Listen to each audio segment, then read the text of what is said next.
శ్రీకాకుళం జిల్లాలో ప్రస్తుతం రైతుల పరిస్థితి దయనీయంగా ఉంది. ఈ ఏడాది వర్షాలు సమృద్ధిగా పడ్డాయి అనుకుంటుంటే యూరియా కొరత పెద్ద సమస్యగా మారిందని రైతులు ఆవేదన వ్యక్తం చేస్తున్నారు.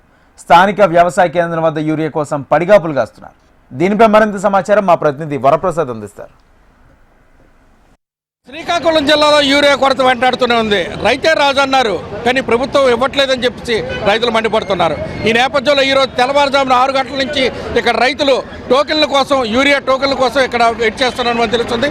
ఈ నేపథ్యంలో వాళ్ళు పడుతున్న ఇబ్బందులు ఏమిటి అన్న అంశాన్ని కొంతమంది రైతులు ఉన్నారు, వాళ్ళని అడిగి తెలుసుకునే ప్రయత్నం. సార్, ఈ యూరియా కొరత అంటున్నారు, అసలు ఏంటి? అసలు మొదట్లో మీకు గ్రామాలకు వచ్చి ఇచ్చారు కదా, ఎందుకు మళ్ళీ ఇవ్వట్లేదు?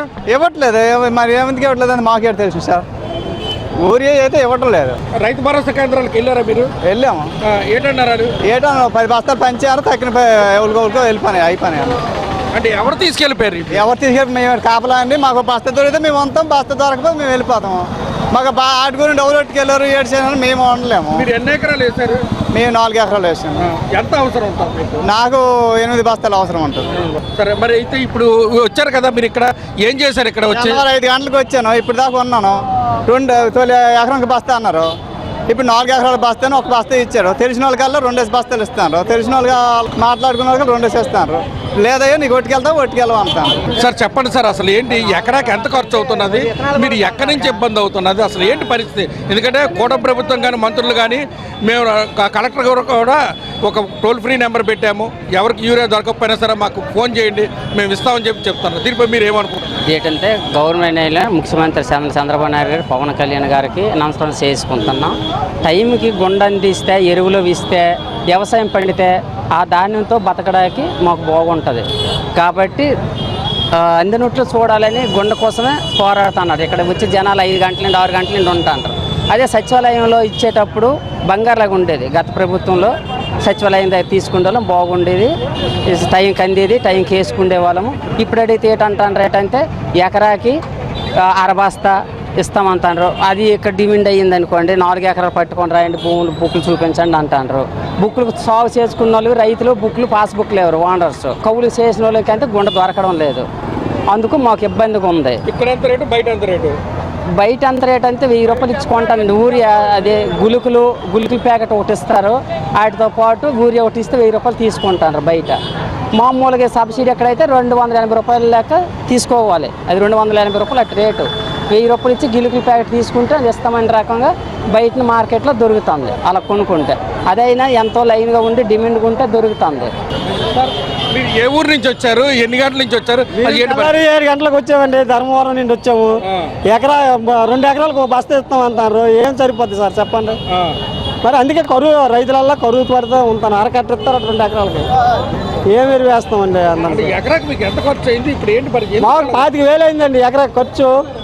ఉడుపు, ఆకులు, ఇత్తనాలు మొత్తం టోటల్. ఇప్పుడు గుండకాడికి వచ్చేసరికి గుండ ఇవ్వడం లేదు, గుండ అందడం లేదు. అందకపోతే ఏం చేస్తామండి? అతను చూడటమే రోడ్డు మీద. మరి అంతకు మించి ఏం చేస్తాం? వాళ్ళు వెళ్తే 3 ఎకరాలు 4 ఎకరాలకి 2 కట్టలు ఇస్తున్నారు. అది 4 ఎకరాలు 2 కట్టలు సర్దుతామండి.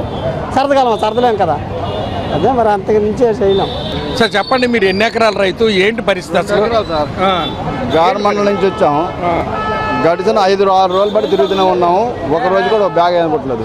సుమారు 20-26 వేల వరకు ఖర్చు అయింది ఒక ఎకరాకి అయింది. ఇంతవరకు ఎరువు ఈ సకాలానికి ఈ సంవత్సరంలో మాత్రం వీళ్ళు అందించలేకపోయారు. అలా కాదండి, యాక్చువల్గా ప్రభుత్వం నుంచి మొదట్లో రైతు భరోసా కేంద్రాలు సొసైటీల ద్వారా ఇచ్చామంటున్నారు. సొసైటీల్లో మీరు ఏంటి నోట్ చేసుకున్నారు అసలు ముందు గతంలో లాగా? ఈ సంవత్సరం వాళ్ళు తీసుకోలేదు. ఈ సంవత్సరం ఏమో ఏం బాగాలేదండి. లాస్ట్ ఇయర్ కూడా బాగాలేదు. వైసీపీ ఉండేటప్పుడు మాత్రం సచివాలయం ద్వారా కంపల్సరీ సరుకంటే అందదు. ఏ ఒక్కటికైనా ఈకేవైసీ చేస్తే కంపల్సరీ యూరియా విత్తలు విడిగి దొరికేది. ఈయన వచ్చాక మాత్రం ఎప్పుడూ కొలతే. రాత్రి మాత్రం టీవీలో వచ్చేస్తుంది యూరియా, మీకేం భయం లేదు, అందించేస్తాను అని చెప్తున్నాడు. కానీ వచ్చి ఒట్టి గతంలో లాగా మాకు సచివాలయంలో మాకు ఇస్తే బాగుండేది, కానీ అది లేదు. కానీ ఎవరు నోట్ చేసుకోవట్లేదు. తెల్లవారుజాము నుంచి 6 గంటల నుంచి మీరు వెయిట్ చేస్తున్నాం. బయట కొనడానికి మాత్రం 1000 రూపాయలు పైన చెల్లిపోతుంది. ఇక్కడ 250. ఎకరాకి 2 బస్తాలు అవసరం ఉంటాయి, కానీ 4 ఎకరాలకి 2 బస్తాలు ఇస్తూ ఉంటున్నారు. అంటే ఏ విధంగా నేను పంట పండించాలని చెప్పి రైతు వాపోతున్నారు. ఏదేమైనప్పటికీ శ్రీకాకుళం జిల్లాలో 4 లక్షల ఎకరాల్లోని ఈసారి ఖరీఫ్కి అంతా రెడీ అయింది. ఖరీఫ్ సీజన్లోని నీరు ఎద్దడి ఉన్నదని చెప్పిన ప్రకృతి కరుణించడంతో రైతు మాత్రం ఆనందం వ్యక్తం చేసిన యూరియా దొరక్క మాత్రం ఇబ్బందులు పడుతున్నారు. టోల్ ఫ్రీ నెంబర్కి ఫోన్ చేసినా సరే ఎవరు పట్టించుకోవట్లేదని అంటున్నారు. ఇది శ్రీకాకుళం జిల్లాలో యూరియాకి సంబంధించిన రైతుల స్థితి. ఇది కెమెరామెన్ గోపితో వరప్రసాద్, HM TV.